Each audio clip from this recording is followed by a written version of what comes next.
बिना प्रभु की मर्जी से कुछ नहीं होता है। इसलिए प्रभु अगर आपकी मर्जी से मैं आ रहा हूं तो आप नाथ निठुरता मत धारण करना। मैं आपका चाचा हूं, चाचा के नाते से विसार देना, लेकिन मैं आपकी शरणागत में आ रहा हूं। शरणा ऐसे ये क्रूर जी के ध्यान की अवस्था जो है वो भगवान के सुंदर स्वरूप के साथ में जुड़ती है। भगवान के मिलने की चाह एक तरफ का रूप धारण करती जाती है। दिशाओं का ज्ञान नहीं रहता है कि दिशा से किस दिशा में जा रहे हैं। इतनी मंद गति से जा रहा है। यमुना जी में स्नान भी किए पर स्नान ध्यान नहीं हटा।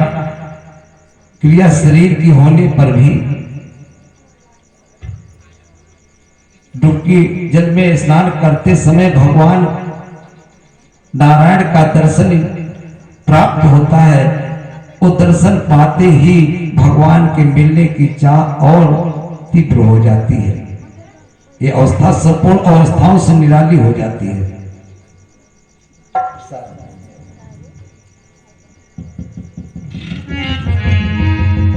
संपूर्ण अवस्थाओं से निराली होती है। ऐसे ये क्रूर के हृदय में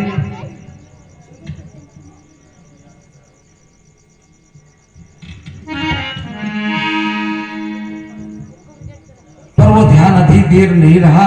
या क्रूर जी को पता नहीं चला रथ में कैसे आए। आ करके जब वृंदावन के निकट पहुंचते हैं, देखते हैं गैयों और सखाओं के आगे कृष्ण आ रहे हैं। ये क्रूर जी झट से रथ से जा करके गोविंद भगवान के चरणों में लिपटते हैं। भगवान कृष्ण अपनी विशाल भुजाओं से अपने हृदय से लगाते हैं। क्रूर जी को ये ख्याल आया कि हमें पहचाना नहीं, किसी अपने अन्य प्रेमी के हिसाब से मुझे हृदय से लगा लिया है। जो ये भाव बना, मोहन बोली मुस्का करके चाचा कही कुशलाई।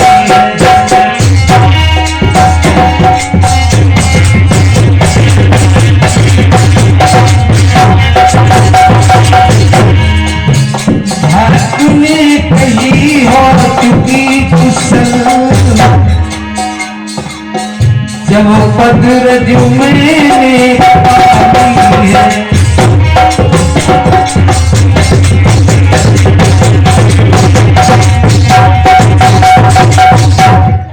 भगवान ने कहा चाचा कहो सब कुशल। ये क्रूर जी के लिए कुशल तो कुशल, ना कुशल तो कुशल। जब इन चरणों की रज मिल गई तो सब कुशल ही कुशल है। बचा लीजिए लंका में 3 विभीषण की तरह रह रहे हैं। जीवन के खोखले रह गए हैं। विषय ने खून चूस लिया है। अब मथुरा वासियों की केवल आपकी आशा पर प्राण है। नाथ ये समय कदाप टालना नहीं। उस पापी कंस को विध्वंस करके उन जीवों का कल्याण करना जिनकी एक एक श्वास कल्पों के समान व्यतीत हो रही है। ऐसे वार्तालाप हो रही थी जब तक बाबा नंद कुछ ग्वाल वालों के साथ आ गए। कह लगे भैया कृष्ण की बातें कभी नहीं छुकेगी। कृष्ण से तुम्हें प्रेम है, हमसे तो बंधु का नाता है। एक बार तो मेरी ओर नजर करके देख लो। देखिए प्रेम और अनुराग। कंठ से कंठो बाह से बाह देह से देह लिपटाई।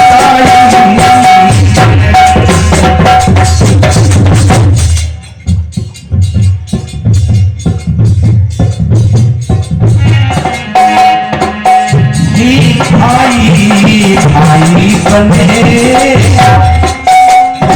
तो भाई भाई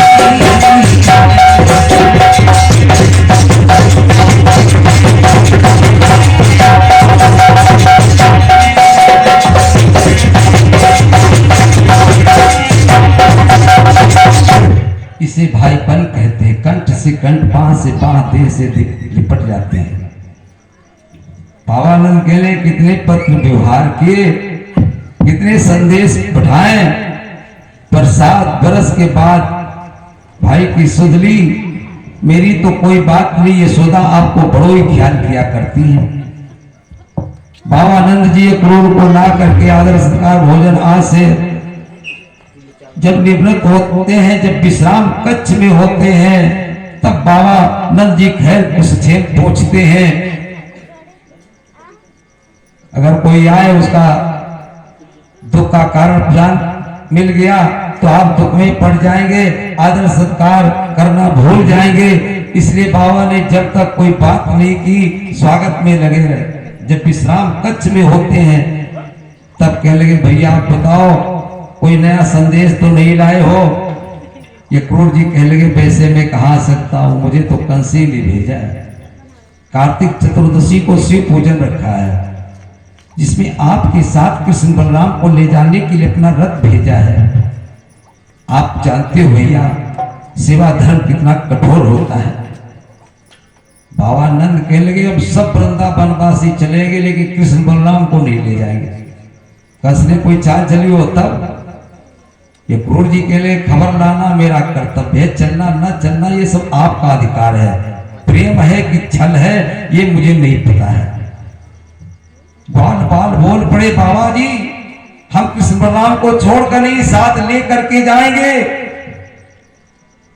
हम यहां छोड़ जाएं, कोई यहां चाल चल बैठे तब मरना जीना सब इकट्ठे ही होएगा। हम जाएंगे मथुरा में ईंट से ईंट बजा करके आएंगे। रात बीती प्रातः काल जो ही बाबानंद मथुरा जाने के लिए संदेश देते हैं, मानो ये चर्चा विष बन करके व्याप्त होती है वृंदावन वासियों की। ब्रजवालाएं कहने लगी मालूम पड़ता है पानी से भरा हुआ मेघ पृथ्वी पर झर लगा रहा हो। मालूम पड़ रहा है वृंदावन से कृष्ण बलराम नहीं जा रहे, वृंदावन के प्राण जा रहे हैं। उनकी दशा कहने को नहीं है। ब्रजवालाएं कहती बहन ये जान लो अपने जीवन का सौभाग्य ही तक था, अब तो भाग्य जगह है मथुरा वालों का। क्योंकि जो देहात से शहर पहुंच जाता है वो फिर देहात नहीं आता है, उसको देहात नहीं भाता है। वहां पर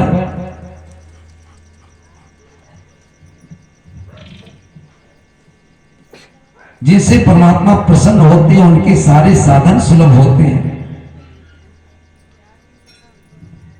ये अक्रूर का नाम अक्रूर है नहीं, क्रूर है जो आ करके सारी आशाएं ये मरघट करती हैं।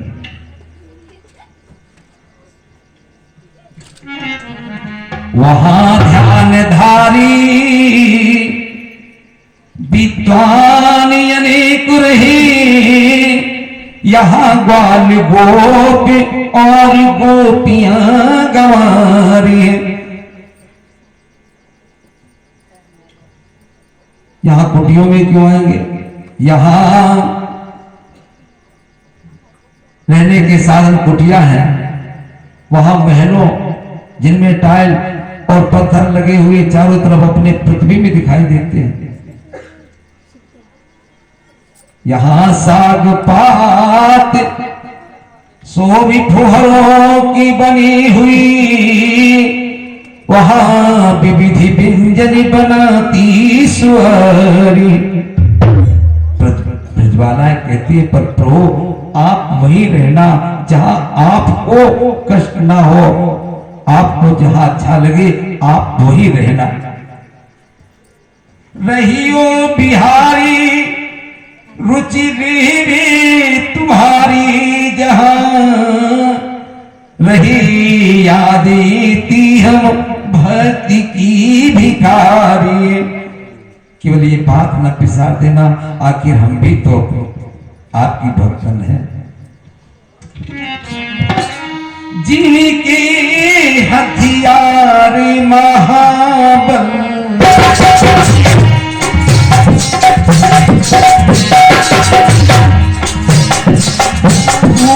मेरे बद है कच सूर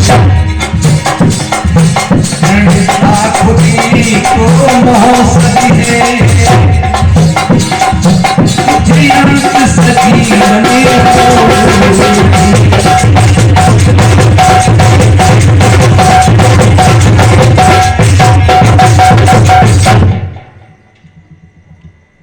ब्रजबालाओं की ऐसी दिशाएं हैं। कृष्ण सबको धीरज बंधाते हैं, सांत्वना देते हैं। माँ के पास पहुंचते माँ ने संसार मेरा ऋणी हो सकता, लेकिन तेरा ऋण तो मेरे सर पे है, फिर मैं तुझसे कैसे माँ दूर रहूं। ऐसे मोह किए देख करके कृष्ण आगे ही बढ़ते जाते हैं। ये क्रूर जी को संकेत देते हैं कि रथ को बढ़ाइए। भगवान कृष्ण रथ के पास पहुंचते हैं। क्रूर जी घोड़ों को चुपकार करके जब डोर पकड़ते हैं, भगवान कृष्ण रथ पे सवार होते हैं। अब रथ गयो कन्हैया को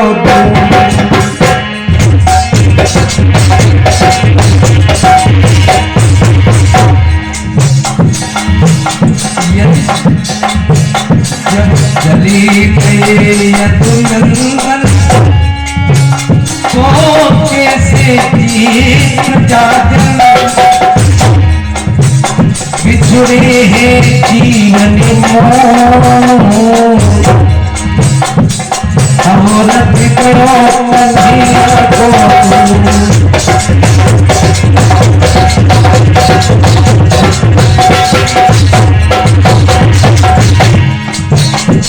सावधानी हम होती दौलत की आगे सोती होती चकना अमृत को कन्हैया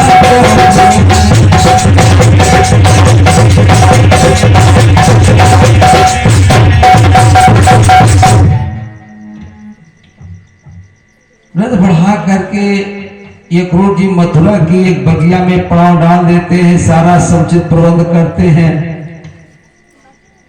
प्रभु आपके चरण कमल अगर मेरी कुटिया तक पहुंच जाए तो मैं पावन पवित्र हो जाऊं, भीतर बाहर से सब पवित्र हो जाऊं। कंस की हाँ हुजूरी करते करते जीवों में फाले पड़ गए। भगवान कृष्ण कह रहे चाचा जी जान रहे हो यहाँ का बहुत कठिन शासन है और ये कंस हम ग्वालों का जानी दुश्मन है, इसलिए हम लोगों को इकट्ठे रहना ज्यादा उचित है। ये क्रूर जी को विदा करते हैं। बाबा नंद के ढीक जा करके कोमल कोमल हाथों से चरण चपाते, मीठे मीठे शब्दों में कहते बाबा ये मथुरा नगरी बहुत सुंदर लग रही है, ये सुंदरता हमें भुला रही है। आप क्या देर में जाओ देख आओ। बदनी चूमी करी लालिका बोली बाबा डरते हैं हम इस जगह बेटा यादव। यहाँ का कठिन शासन है। ये ग्राम वृंदावन नहीं मथुरा नगरी है। ब्रज का खास तू लड़ाका है, गौरव गुमान गर्वीला है, नेक में झगड़ा कर देता है। हम तो यहाँ शांति की चाल में हैं। कृष्ण ने कहा हमें झगड़े से क्या मतलब, हमें तो दर्शन की लालसा है। अपनी ओर से मैं कोई उलाहना नहीं लाऊंगा, मेरे साथ सब सखा बंधु हैं। बाबा आनंद कह ले कृष्ण मैंने जान लिया, आप नहीं जा रहे हो। आपकी जो आत्मा है, आपकी जो भक्तों की टेर है, जिनकी एक एक श्वास उनका प्रेम अनुराग ले जा रहा है। आप सुख के सागर हो। जाई देखिया वो नगर सुख निधान सब करम सपने सब सुंदर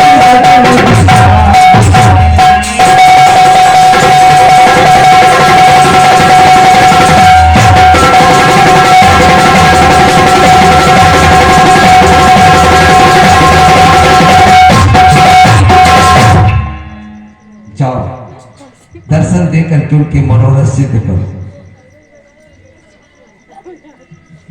बंधुओं, इधर कंस ने आदेश किया, एक धोबी अपने को पहलवान था, कंस ने आदेश किया कि मद श्राप पान करो, पहले घाट पे लग जाओ, उन्हें छेड़ो, वहीं पर समाप्त करो। कृष्ण आगे बढ़े, वो जानबूझ करके अभिमान जतलाने लगा। कृष्ण ने कहा, भैया भैया तुमको जाहिर है राजा जी के मेहमान,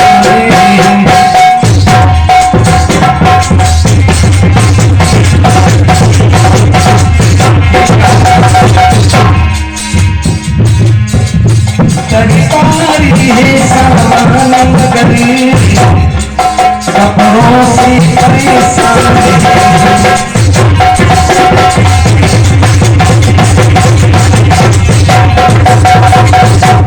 कहा, कंस के मेहमान तुम्हारे राजा के मेहमान है, सब सामान से व्यवस्थित काम करो, 2 दिन के लिए किराए पे कपड़े दे दो, मेरी मेहमानी है जाए तेरा एहसान।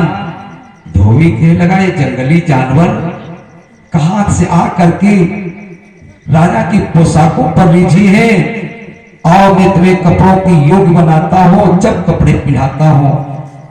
कृष्ण पे डंडे का प्रहार किया। कृष्ण गए हैं, फिर सामने खड़े मुस्कुरा रहे, 2 उंगली सीना तूने दिया तमाचा खी, उसके प्राणों का अंत हुआ।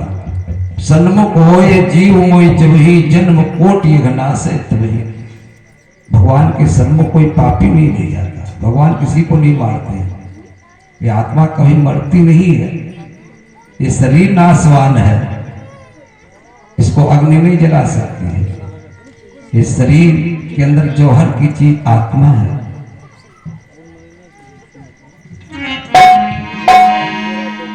बोल वृंदावन बिहारी लाल की।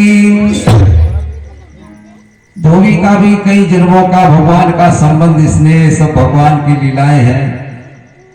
भगवान को शत्रु मित्रता से किसी तरह से कोई स्मरण करता है तो भगवान प्राप्त होते हैं। भाई कुहाय अलग आलसो, नाम जपत मंगल किस दसो।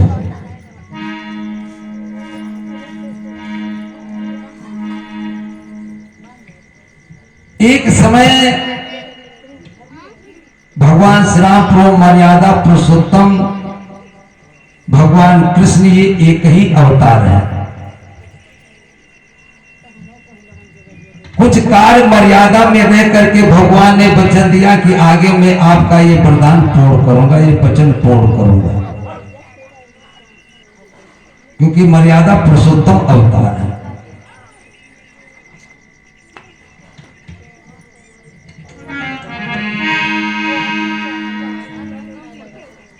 ये धोबी एक समय तोता था, इसकी पत्नी तोती, दोनों जनक जी की बगिया में वहां रहते थे। जानकी जी बचपन में जब ये गिरजा भोजन के लिए जाती थी तो तोती देख करके, जानकी सीता जी को देख करके और रटती थी। क्या रटती थी? एक दिन राम जनकी पुरी आई है,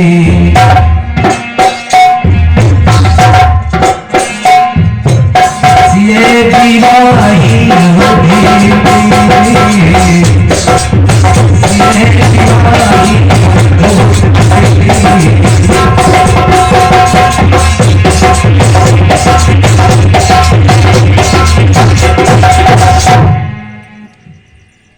तो बचपन में थोड़ा सीता जी झुला करके आदेश दे करके तोती को पकड़वा ली।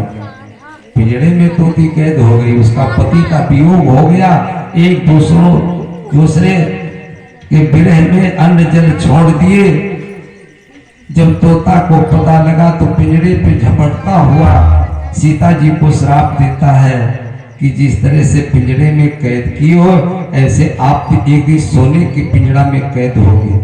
अगर बिना प्रारब्ध के कोई भोग नहीं होता है, जो भोग होता है वो प्रवश होकर के भोगना पड़ता है। जिस दशा में मेरी पत्नी को कैद किए, और ऐसी दशा में जब आप भी मां बनने वाली होगी तो आप ही वन में छोड़ी जाओगी।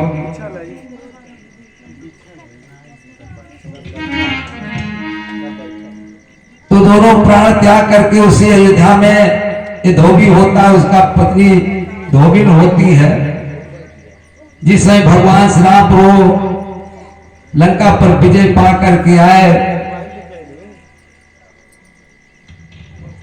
तो भगवान के दर्शनों की महीनों भीड़ लगी रहती है। समय व्यतीत होता गया। एक धोबिन कहती है कि आज की रात में भगवान के दरबार में व्यतीत करूंगी, मैं दरबार की सेवा करूंगी, भगवान का मुझे दर्शन मिलेगा। इधर भगवान श्री राम प्रभु ने गुप्तचर छोड़े कि देखो पता करो कि जनता की आवाज क्या है। रात में सेवा में रही दरबार की, प्रातः काल गई तो धोबी ने भटकारा, घर से निकल रात और कहा रही मैं राम नहीं जो रख लो। ये गुप्तचर ने जाकर के श्री राम प्रभु को संदेश दिया। श्री राम प्रभु ने लक्ष्मण को आदेश दे करके जानकी जी को वाल्मीकि के आश्रम में पहुंचवाया।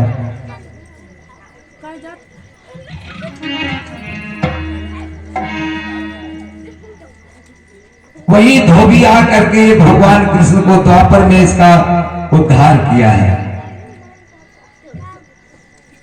अगर ध्यान सिमरण की किसी तरह से परमात्मा का चिंतन बनना रहेगा तो जीवन का क्रम यह अवसर कम से कम मिलता रहेगा। अगर भजन भुला देंगे तो मनुष्य जीवन भी दुर्लभ हो जाएगा, क्योंकि ये कार्य यही मनुष्य शरीर से ही हो सकता है।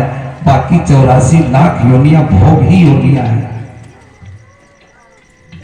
वो कपड़ों को लेकर के जब आगे बढ़े तो दर्जी से भेंट होती है। ये दर्जी भगवान का भक्त था।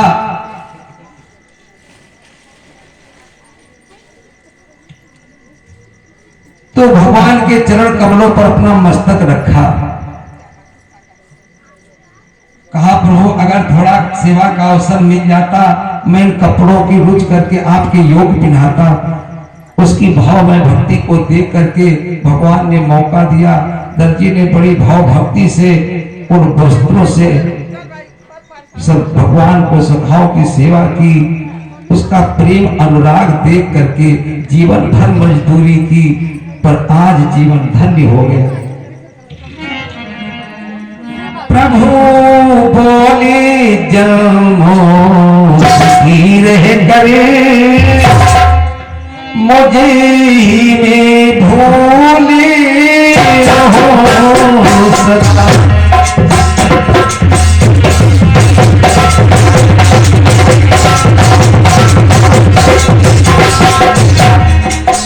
फूलों की तरह फूलों भगो, फूलों में फूले हो सका।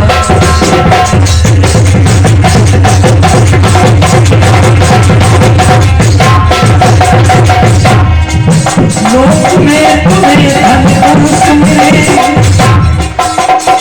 सुरपुर का हो यदि इन सुंदर भावों की बदली साथी कभी तो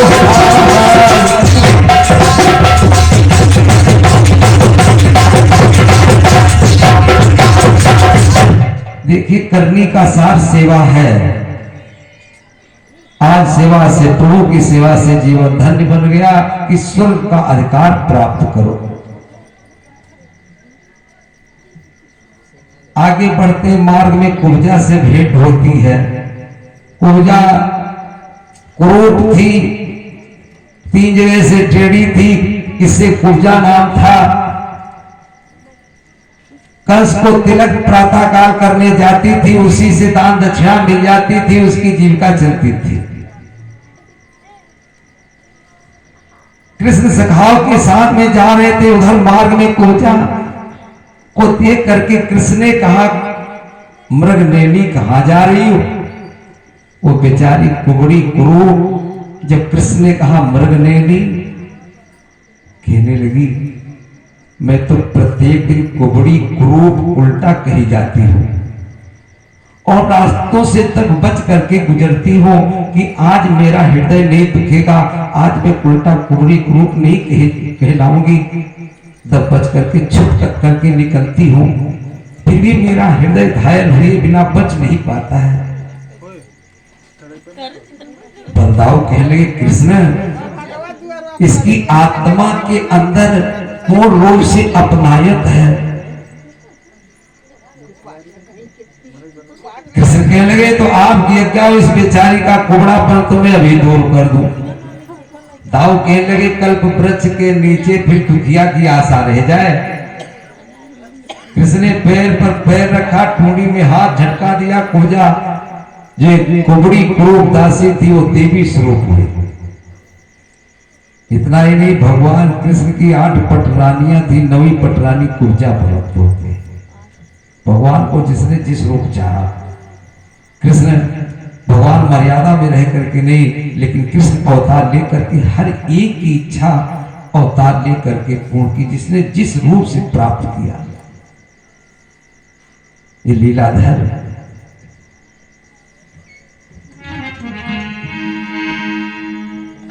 ये कुब्जा एक समय त्रेता युग में पिंगला इसका नाम था, वैश्या के घर में जन्म ली थी। लेकिन जन्म ले करके अनुराग हो गया भगवान श्री राम प्रभु का।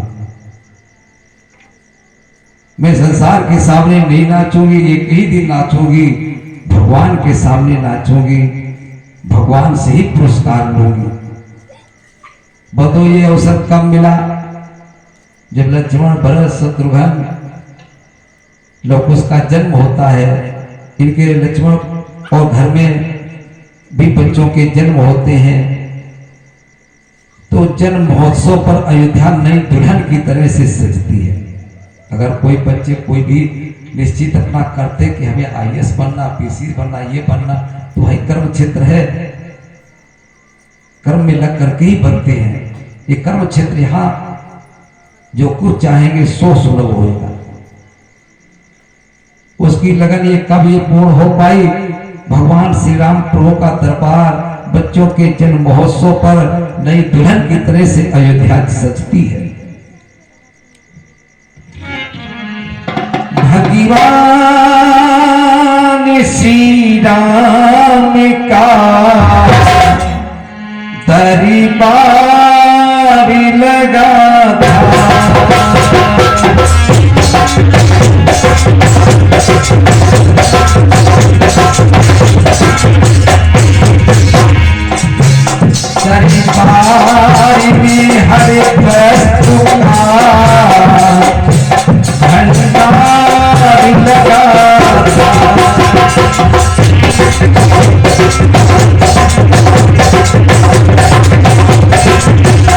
का भंडार लगा था।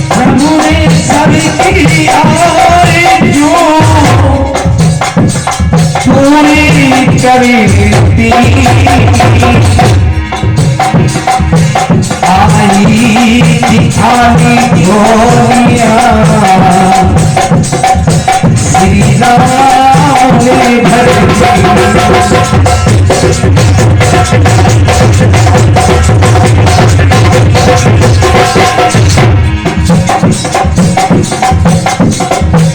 भगवान श्री राम का दरबार लगा था।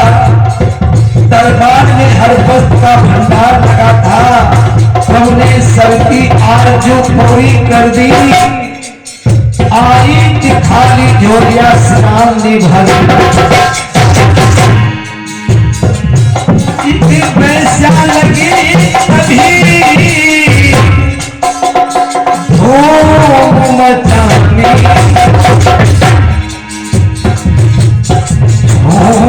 झूम सभा को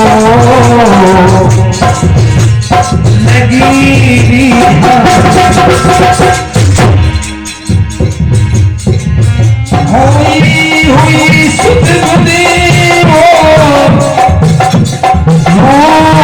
रही,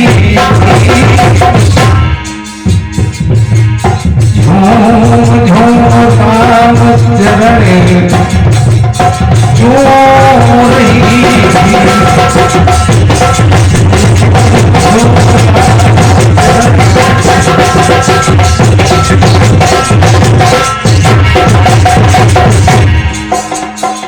उसकी अदाओं को देख करके सभी ने उसको सम्मान और पुरस्कार दिया। श्री राम प्रभु कह दिए, मर्यादा पुरुषोत्तम बोले, मांग लो जो जी चाहे। श्री राम प्रभु ने कह दिया, मांग लो जो जी चाहे।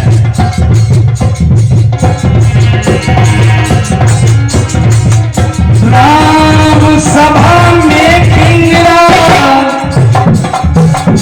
भरती थी आए।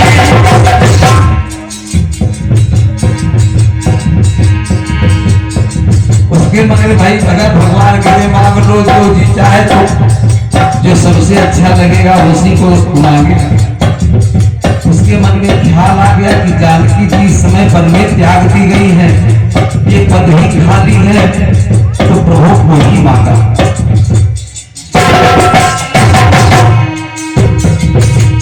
पत्नी बनो तुम्हारी, मर्जी प्रभु हमारी, मर्जी प्रभु तुम्हारी। एक मांग मांगती हूँ,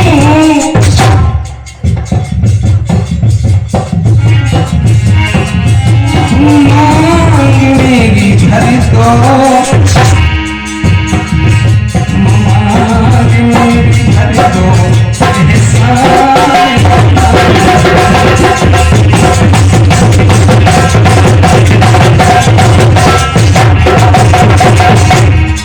बड़े संकट की समस्या आ गई। श्री राम प्रभु ने कह दिया, मांग लो जो जी चाहे। ये रघुकुल की मर्यादा आज कौन भाग जाए? ये प्रभु ने कह दिया है, मांग लो जो जी चाहे। मर्यादा पुरुषोत्तम बोले, वरदान पूरा होगा, वरदान पूरा होगा, इसमें न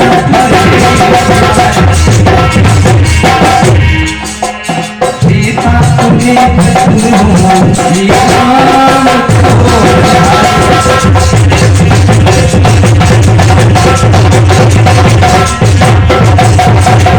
लेकिन एक काम, इस युग में माफ कर दो, एहसान इतने क्योंकि इस युग में मैं मर्यादा में हूँ।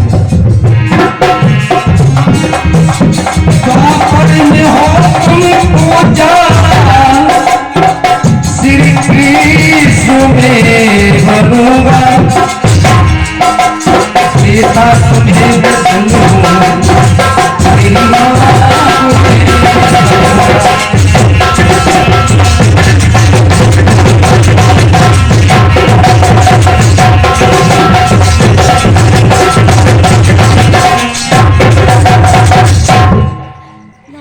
तो भैया त्रेता युग का वरदान द्वापर में एक ऊर्जा थी, भगवान क्या नहीं जानते हैं। इसलिए कृष्ण ने कहा, मृगनयनी कहाँ जा रही हो? तो जिसने जिस रूप से पाना चाहा, इधर भगवान कृष्ण आगे बढ़ते हुए धनुष महोत्सव पर पहुंचते हैं। खेल खेल में धनुष ही भंजन कर देते हैं। ये सब संदेश कंस के पास पहुंचते ही कंस थर्राने लगता है कि आज मेरा काल है। तो उसने तुरंत आदेश किया। कंस के पास एक कुबलिया पीर हाथी था, जिस हाथी में 10,000 हाथी का बल था। जरासंध ने अपनी पुत्रियां विवाह करके हाथी दहेज में दिया था। यह हाथी वरदानी भी था कि जिस राजा के पास रहेगा उसकी अकाल मृत्यु नहीं होगी। कंस ने आदेश किया, भीमवान को ले जाओ फाटक पे, मदरा पान करो, फाटक पे खड़ा करके उस हाथी से कृष्ण बलराम को कुचलवा दो। कृष्ण बलराम पास पहुंचे। हाँ भाई, इसको अलग हटाओ, हम अंदर प्रवेश करें। पहलवान कहने लगा, ये बल की परीक्षा के लिए रखा गया है, इसको लड़ करके जीत पाओगे जब अंदर जा पाओगे। बलदाऊ कहने लगे, इसने मेहमानी में बुलाए हैं, फिर ये क्या जाल साजे हैं।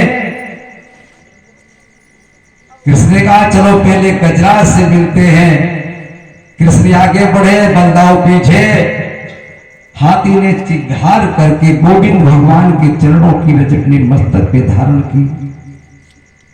भगवान ने कहा, देखिए गजराज ने हथियार दे दिए, अपने पास हथियार नहीं थे, दोनों दांत ले लिए। कृष्ण का हाथ मौके जैसा हाथी के गजराज पर आशीर्वाद के रूप में जाता है, वो भगवान के परम धाम को जाता है। ये शरीर नासमान है। ये संदेश कंस को गया, कुवलिया पीर हाथी मारा गया। कंस ने आदेश किया, मुष्टि चारों शत्रुसाल बेगल अखाड़े में पहुंचो। कंस ने आदेश किया कि मैं नंद के पुत्रों का बड़ा बल पराक्रम सुनता आया हूं, मैंने अखाड़े की व्यवस्था की, अखाड़े में मैं कुश्ती देखना चाहता हूं। ऊंचे सिंहासन पर कंस बैठा। कृष्ण बलराम पहुंचे। संखियोर चारूर पहलवान हाथ कृष्ण से मिला रहे, जगत खिलाड़ी खिलवाड़ों में खेल खेल में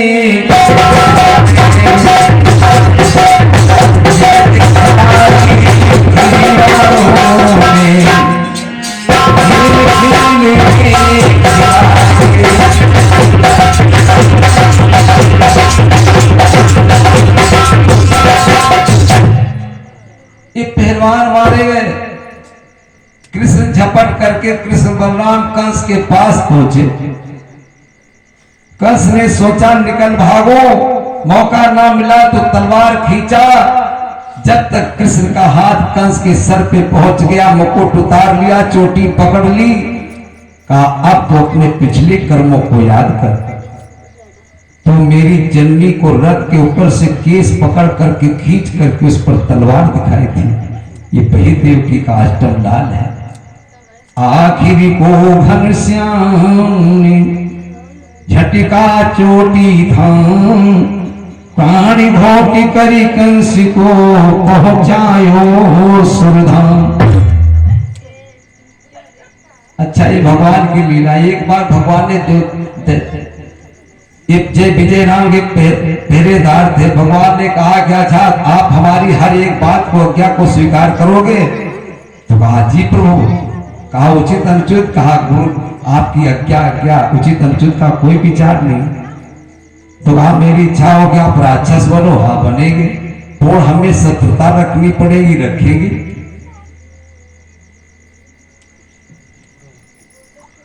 तो ऐसे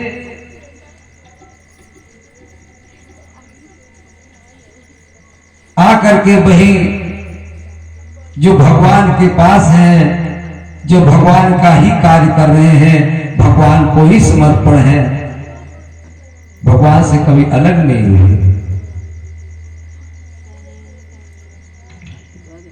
ऐसे अपने भक्तों का किस तरह से उद्धार करते हैं, किस तरह से परम धाम को, भाई कोई लीला करने भगवान ये सब साथ में गोलोक से पधारे हैं, जिनकी लीलाओं में पूर्ण आनंद है।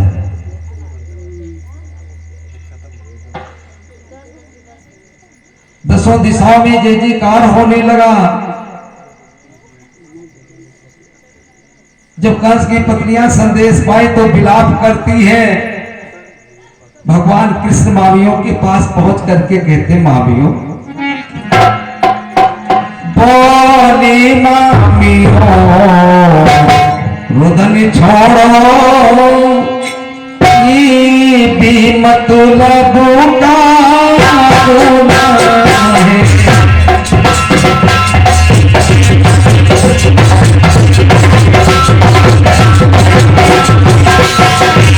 क्या तुमको मानो नहीं, ये हम सभी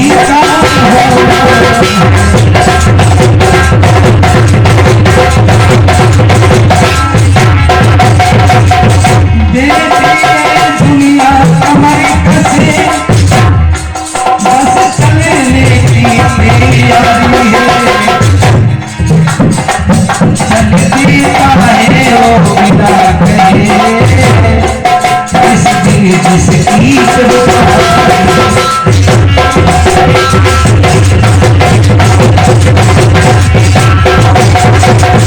दो दिन की झूठी माया में मेरा तेरा दिखाई पड़ता है। ऊंच का बाजा बजता है तो साथ में कोई जाता है। इस जन्म मगर की में एक को एक का तो मामा जी की मरनी बोलो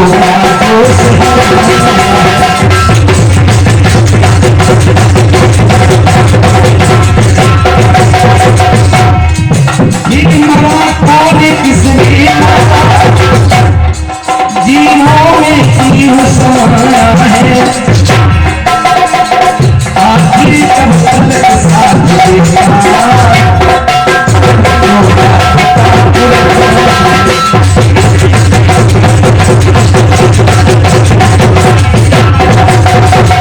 सब दो दिन की झूठी माया में मेरा तेरा दिखाई पड़ता है। फिर मरा कौन किसने मारा, जीवों में जीव समाया है, आखिर कब तक साथ देता जब चोला फटा पुराना है।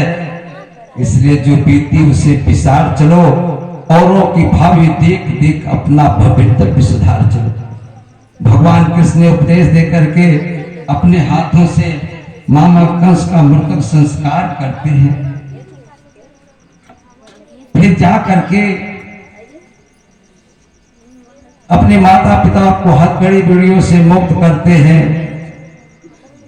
नाना उग्रसेन के पास पहुंचते हैं।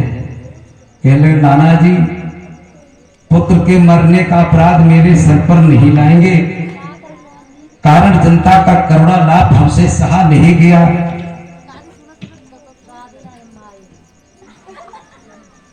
उग्रसेन कह लगे प्रभु, ये सब लीला आपकी है, जो काल के लिए आदेश, अब आप मथुरा का राज संभालो। भगवान कृष्ण ने कहा ऐसा करने पे तब तो मामा के मरने का सारा अपराध मेरे ही सर पे होगा, राज के लालच में ही मारा, इसलिए राज आपको स्वीकार करना पड़ेगा। भगवान कृष्ण ने अपने हाथों से नाना उग्रसेन के मस्तक पर सर पर ताज रखा। चारों तरफ से महाराज उग्रसेन की जय हो, महाराज उग्रसेन की जय हो। जिसे चाहते हैं बना डालते हैं, जिसे चाहते हैं मिटा डालते हैं।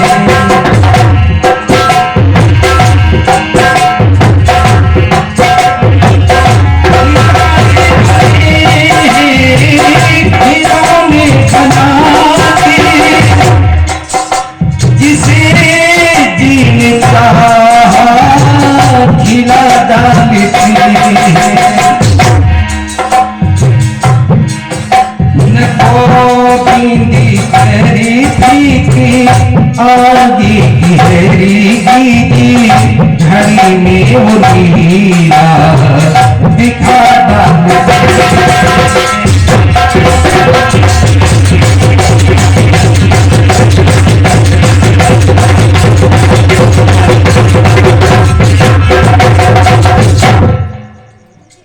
ये भगवान के हाथ है। ऐसे बंधुओं इधर जिस समय कंस के मरने के बाद अस्त्र और प्राप्त ये दोनों जा करके अपने पिता जरासंध को सारा वृत्तांत बतलाती हैं। तो जरासंध तो राक्षस ही था, 30 अछोड़ी सेना लेकर के जाकर के मथुरा को चारों तरफ से घेर लेता है। उस समय आकाश से कृष्ण बलराम के लिए आकाश से दो रथ सूर्य के समान तेज आ गए, जिसमें एक रथ में सभी प्रकार के आयुध, हल, मूसल आदि ये सब विद्यमान थे। भगवान कृष्ण ने कहा, दाओ आप इस पर सवार हो। जो भगवान कृष्ण के लिए स्वर्ग से रथ लाया गया, उसमें 4 घोड़े मचे थे, जिनके नाम हैं सुग्रीव, मेघदूत, शस्त्राचित और बलाहक। ये 4 घोड़े मचे थे। दोनों भाई रथ पर सवार होकर के दोनों दो ओर निकल पड़े। जरासंध ने कहा कि तू भी बालक है और ये अपने मामा का हत्यारा है। जरासंध की सेना ने दोनों भाइयों को घेर लिया, तो दोनों भाइयों ने सभी सेना को संहार कर दिया। बलदाऊ जी ने जरासंध को रथ में बांध करके वो खींचता हुआ चला। कृष्ण ने कहा, दाऊ अगर जरासंध को आज ही वध कर दोगे तो भी ढेर राक्षस हैं, इनको इकट्ठा करके कौन लाएगा। जो यज्ञ से धन जीत करके लाए, नाना उग्रसेन को प्रदान किया। युद्ध में जो भी जीत करके जो धन मिला, महाराज परीक्षित इस प्रकार जरासंध ने 17 बार आक्रमण किया। 18वीं बार जब चढ़ाई आक्रमण की तैयारी करता है, उसी समय कालयवन 3 करोड़ मलेच्छों को लेकर के मथुरा पर आक्रमण करने के लिए आता है। दो तरफ से कृष्ण बलराम ने जब ये देखा तो कह लगे, भाई 2 विपत्तियों से एक साथ में छुटकारा कैसे पाया जाए। इसलिए इसके लिए थोड़ा सोचे, निर्णय लिया कि समुद्र में एक दुर्गम किले का निर्माण पहले करने के पश्चात इन दुष्टों से युद्ध किया जाए। इति संपन्न भगवान दुर्गम 12 योजनम, ऐसा सोच करके समुद्र के बीच में 48 कोस के विस्तार में द्वारका नाम का एक अद्भुत नगर बसाया, जिसमें हर प्रकार की वस्तुएं विद्यमान थी। भगवान ने अपनी योग माया का विस्तार करके सारे मथुरा वासियों को द्वारका में पहुंचा दिया। कालयवन ने देखा, भगवान कृष्ण जब कालयवन की ओर बढ़े, कृष्ण को पैदल यात्रा देख करके कालयवन ने सोचा कि मैं भी इसे पैदल ही युद्ध करूंगा। भगवान कृष्ण की ओर बढ़ा, भगवान कृष्ण और बढ़ने लगे, कालयवन पीछे लगा, कृष्ण आगे बढ़ दौड़ते जा रहे हैं। एक प्रसिद्धम गिरिकिंद्रम, भगवान कृष्ण एक पहाड़ की गुफा में घुस गए। वहां पर एक मानधाता पुत्र मुचकुंद सो रहे थे। ये कब से सो रहे थे? एक समय संग्राम में, देवासुर संग्राम में लड़ते लड़ते इनके शरीर पर थकान आ गया, तो कहा मैं सोना चाहता हूं। तो इंद्र ने कहा कि तुम गंत्रा में जा करके सो जाओ, तुमको कोई जगाएगा वो भस्म हो जाएगा। भगवान कृष्ण अपना पीतांबर उस पर डाल करके आगे जा करके गुफा में बैठे। कालयवन जा करके जोई खींच करके लात का प्रहार किया, युद्ध से भागकर यहां सो रहा है। जोई आंखें खुली, कालयवन भस्म हो गए। भगवान कृष्ण का दर्शन पा करके आज ये मेरे जीवन का सौभाग्य कैसे उदय हुआ है। ऐसे भगवान की अनंत लीलाएं हैं, कहा किस प्रकार किसको कैसे जा करके प्राप्त होते हैं। बोले गोविंद भगवान की। कल ही का शेष समय है, कल पूर्णा होती है। यज्ञ में भी अपने भाई लोग उपस्थित होंगे और कल भंडारा है, भंडारे में सब लोग आमंत्रित हैं।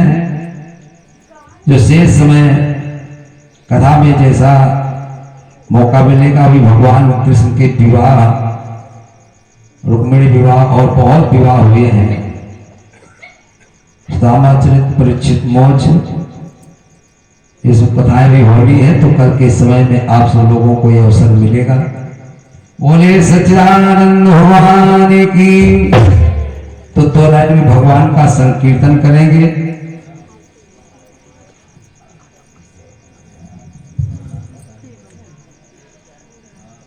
हाय परम आदमी हरिराम जी के द्वारा 101 मुद्राओं का दान हुआ है। बिहारी जी मनोज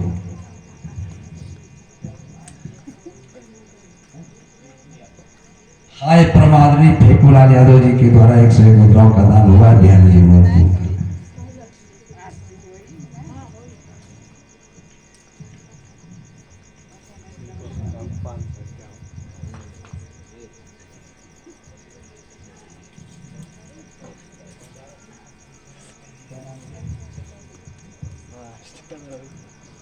हाय परम आदमी भैया सोमनाथ जी के द्वारा 101 मुद्राओं का दान हो रहा है। बिहारी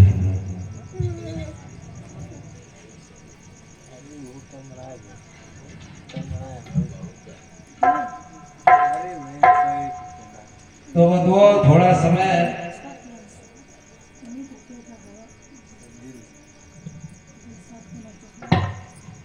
जीवन के लिए मुख्य साधन चिंतन मनन स्वाध्याय सत्संग।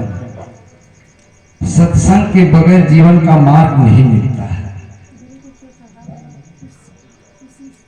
हाय परम आदमी भैया हरिराम जी के द्वारा ये 201 मुद्राओं का दान हो रहा है। बिहारी जी मूर्ति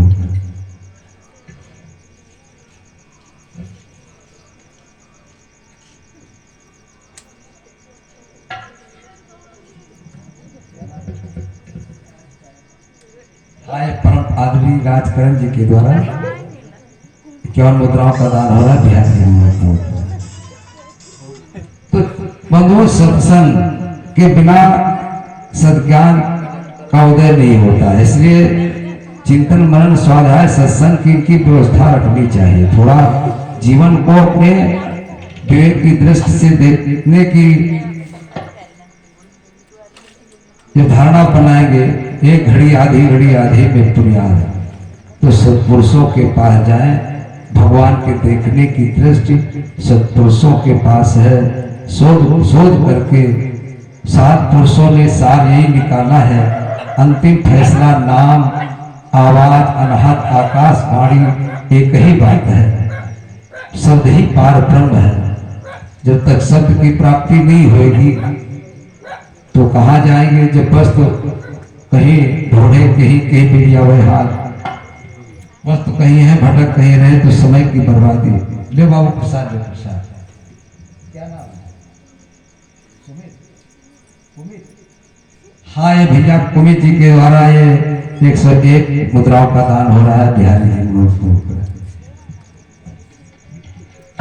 थोड़ा सा भगवान का संकीर्तन, फिर आरती के बाद जब तक प्रसाद वितरण होएगा और आप हमारे परम भक्त परम गुरुदेव महाराज जी के शिष्य जो बहुत समय सत्संग में दिए, जहाँ इतने ऊंचे सत्पुरुषों का सत्संग प्राप्त हुआ हो, शायद महाभारत के बाद ऐसे कोई विवेक दृष्टा पुरुष उस समय विवेक दृष्टि दिव्य दृष्टि वेद व्यास जी को प्राप्त थी। तो ये किसी की जब विवेक की दृष्टि से देखोगे तब दिखाई पड़ेंगे। जिन्होंने जीवन किसके लिए त्याग किया है, जेल भी जानी पड़ी, किसने जेल पहुंचाया। तो सत्पुरुष ये सब का जीव का फिर भी कल्याण करते हैं, क्योंकि जीव का उद्धार करने के लिए यदा यदा ही धर्म से ऐसे अवसर, ऐसा जिनके सानिध्य में रह करके सत्संग किए, दर्शन किए, जो साकार रूप से प्राप्त हुए हो, वो जीवन कितने धन्य होंगे जिन्होंने ऐसे सत्पुरुषों के दर्शन किए हैं। संसार में सब कुछ प्राप्त करने आज प्राणी बहुत विकास कर रहे हैं, बहुत उन्नति कर रहे हैं, चंद्रमा पर घर बनाने को सोच रहे हैं, पर इस आत्मा की ओर से बिल्कुल बेसुध हो रहे हैं।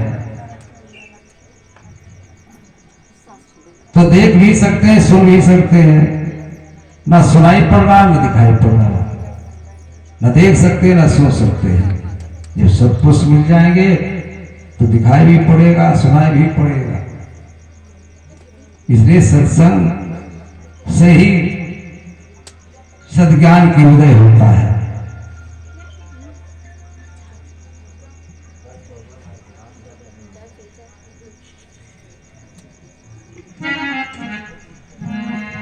हरे कृष्णा कृष्ण कृष्ण हरे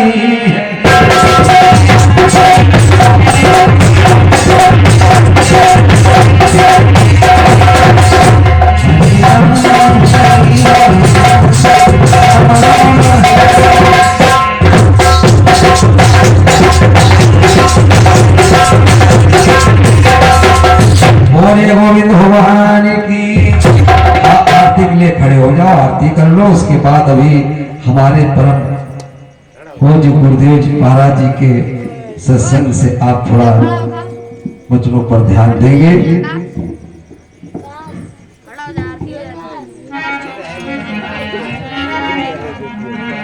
और भैया लोग प्रसाद की व्यवस्था में ओम अयोध्या मथुरा माया काशिका जीवंतिका पुष्पावतिष्ठे सुतेता मोक्षदायिका।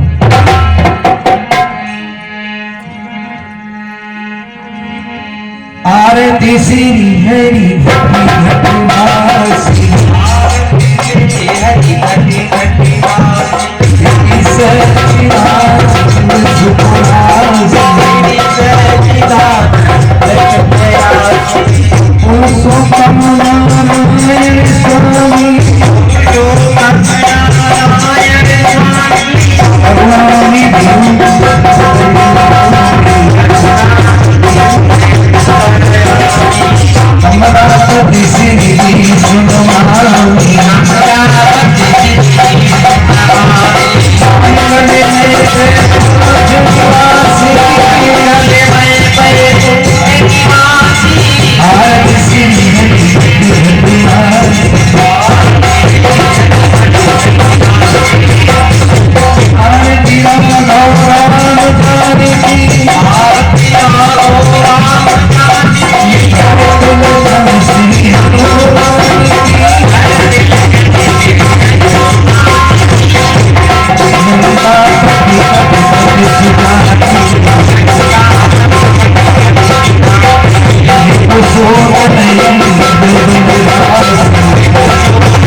प्रसाद लेंगे।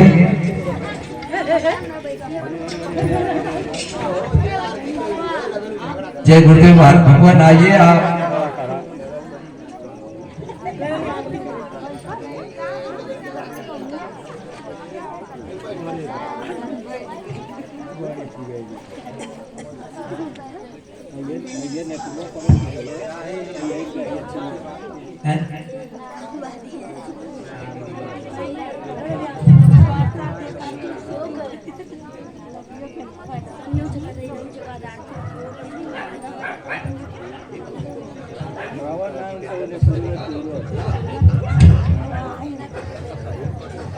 अरे सब गाँव वाला अरे देखा तो एकदम चेला जय गुरुदेव। आप सभी लोगों से प्रार्थना है कि थोड़ा शांति होकर के आप लोग बैठ जाए। जय गुरुदेव। ये समय का संदेश है। वक्त वक्त पर भगवान राम आए, वक्त पर भगवान कृष्ण आए, जिनकी महिमा का वर्णन आपको महाराज जी सुनाए। और यह वक्त का समय का इस कलयुग का ये संदेश है, कैसे क्या करना है। जय गुरुदेव। जय गुरुदेव नाम किसका? प्रभु का। प्रभु का पावन नाम जय गुरुदेव। ये नाम नहीं इंसान का, ये नाम है भगवान का। ये काम नहीं इंसान का, ये काम है भगवान का। बाबा जय गुरुदेव जी महाराज इस कलयुग के धराधाम पर सद्भाव से जय गुरुदेव। इसके जय गुरुदेव। मथुरा के परम संत बाबा जय गुरुदेव जी महाराज, जो इस धरा के अलौकिक महापुरुष रहे, और उनके उत्तराधिकारी सदैव महाराज जी के चरणों में कोट कोट नमन बंदन करते हुए आप सुराहा के सभी ग्रामवासी, माता पिता, भाई बहन, सम्मानित सब लोगों को मेरे तरफ से सादर जय गुरुदेव। आज बाबा जय गुरुदेव महाराज के संदेश पूरे हिंदुस्तान की धरती पर मानव इंसान के कल्याण के लिए जगह जगह सत्संग के माध्यम से सुनाया जा रहा है। हम एक जीवात्मा है, और ये जीवात्मा जो जीवात्मा के द्वारा ये हमारी आपकी शरीर चल रही है, वही जीवात्मा जब निकल जाती है तो शरीर मुर्दा हो जाता है। तो उस जीवात्मा के कल्याण के लिए बाबा जय गुरुदेव जी महाराज ने इस धराधाम पर सन 1952 से 60 वर्षों से ज्यादा समय धरती पर दिया, लोगों को जगाया और इस जीवात्मा के निज घर जाने का पता बताया। तो हम आप लोगों से यही चाहते हैं कि आप लोग ऐसे अलौकिक महापुरुष का जो कर्म भूमि मथुरा है, जन्म भूमि खितौना है, ये दो धाम बन चुके हैं।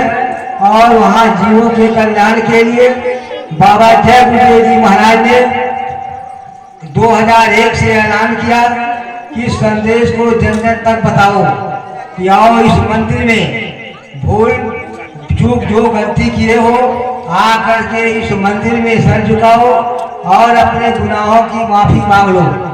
माफी भगवान कृष्ण भी नहीं कर सकते, भगवान राम भी नहीं कर सकती, लेकिन संतों को पावन होता है हमारे आपके गुनाहों को माफ करने का।